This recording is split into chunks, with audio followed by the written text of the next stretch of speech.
ਵਕੀਲ ਹੁੰਦੇ ਇੰਜੋਏ ਕਰ ਲਈ ਲੈ ਉਹਨਾਂ ਚੜਾਇਆ ਬਣਾਏ ਜਿਨ੍ਹਾਂ ਦੇ ਰਾਮ ਲੈ ਹੋਏ ਨੀ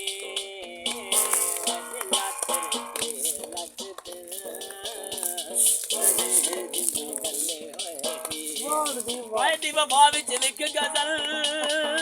ਕੁਝ ਸ਼ੇਰ ਲਿਖ ਸ਼ੀਰੇ ਕੋ ਚੁਮ ਮੈਂ ਰੁਕੀਆਂ ਦੁਖੀਆਂ ਖਾ ਕੇ ਜੋ ਆਰਲ ਵਕਤ ਨਿਭਾਵੇ ਉਹਨਾਂ ਨੂੰ ਤੇਰੀ ਚਾਕ ਕਰੇ ਐਨਕਾਂ ਤੋਂ ਵਿਖਾਓ ਉਹ ਤੇਰੇ ਕੋਲ ਚੱਲੇ ਹੋਏ ਨੀ